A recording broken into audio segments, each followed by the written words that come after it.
Hi, I'm Karl, and this is what a warrior wears. I get asked all the time, why do we wear things the way we do on our body armor? What are you carrying? What are you not carrying? I'm gonna break it all down for you right now. Primarily, right off the bat, you need ammo for your primary weapon system. Rifle ammo, you carry enough magazines to get you through the fight. Now, I keep these magazines on my left side of my body armor because I fire a carbine right-handed. What that allows me to do is have a very rapid reload of my primary weapon system because I can reach all those magazines on the left side of my body. Extra magazines for my pistol. I keep one in a Talon Flex holder from Blackhawk so that I can do a speed reload with that. All my extra pistol magazines are with flaps over the top of them so I don't lose them, let's say if I'm upside down, fast roping or whatever.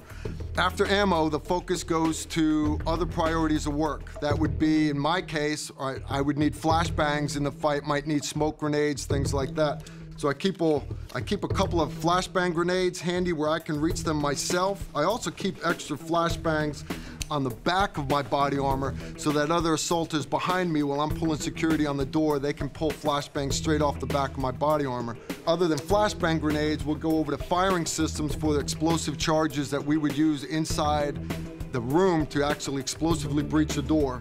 After that, other priorities would be medical. Right off the bat, I would need this is what's called a CAT tourniquet. It's a tourniquet approved by the military, can be used on either arm, can be put on one hand. It's great tourniquet.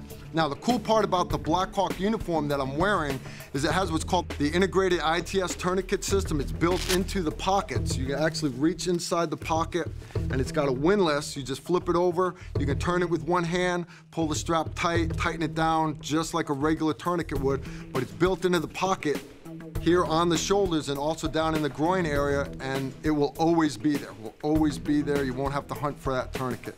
After medical equipment, after that, priority goes to communications. I keep my radio on the side here where I can change channels on it. Why? Most SWAT teams run them on the back, that's fine. They don't have to change the channel. They've got security all around them. If I need to call in close air support, if I need to change channels to talk to the commander or to call in immediate medical evac, I can reach that channel without having to ask somebody to change it on the back.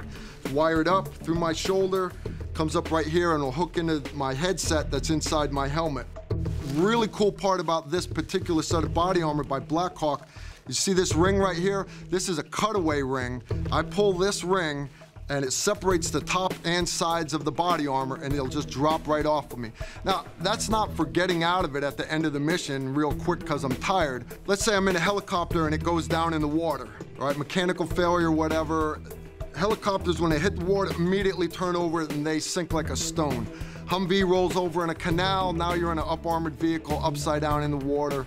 It's not where you want to be wearing 40 pounds of kit. I pull this ring, immediately separates the armor. Now, it's a very simple system, but it's very effective. You look up underneath the back. Now, it's right behind the plate. When you pull that ring, it separates this little strap right here, all these rings. It's fully adjustable, so no matter how you adjust that body armor, it's still gonna cut away quickly and the same every time. All right, now on the back of the body armor, you see I've got a medical kit here. That's not for me to use to treat somebody else. That's my medical kit. That's for when I go down, I'm the casualty, somebody else comes up to me, the next assaulter in line or whatever, he'll use my medical gear to treat me. All right, I've put the tourniquets on myself, self-aid, stop a lot of blood flow right there, but he can use this to treat sucking chest wounds, all kinds of stuff. I also carry a 100-ounce hydration system, and this pouch here the tube runs up over my shoulder, and I can get to that in front. You're gonna need water overseas. Doesn't even matter if it's the winter. I've seen guys go down from dehydration while out doing cross-country skiing. Wearing 40 pounds of lightweight kit, you're definitely gonna need water. I keep an extra set of flex cuffs where I can reach them over my shoulder. This is a tube here for a breaching tool. A lot of assaulters will wear either a hoolie tool, a sledge, maybe a breaching shotgun. Okay, now to protect my head, which is the highest part in the gunfight, sticking up above the wall or through that windowsill, we've got a new helmet here by Cry Precision. It's called the airframe. Looks a lot different from traditional helmets, but a lot of thought went into this.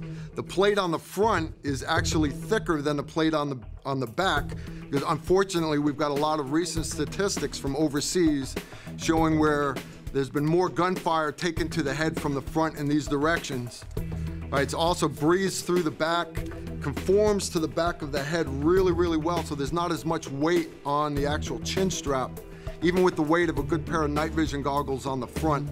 Great, great helmet. We're really excited about this thing. All right, another thing about this helmet is you'll see I have a placard on the back of it. And I also have them on the front of the body armor and on the shoulders of my uniform. This is to help identify friend and foe on the battlefield.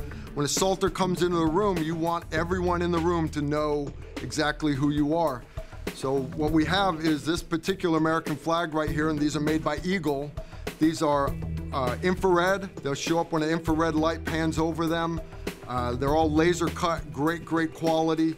And you'll see we'll wear them on both shoulders, on the back of the helmet, front of the body armor, so that no matter where you're looking, no matter what side of the guy you're looking at, you'll be able to identify him, whether he's got night vision goggles down or not.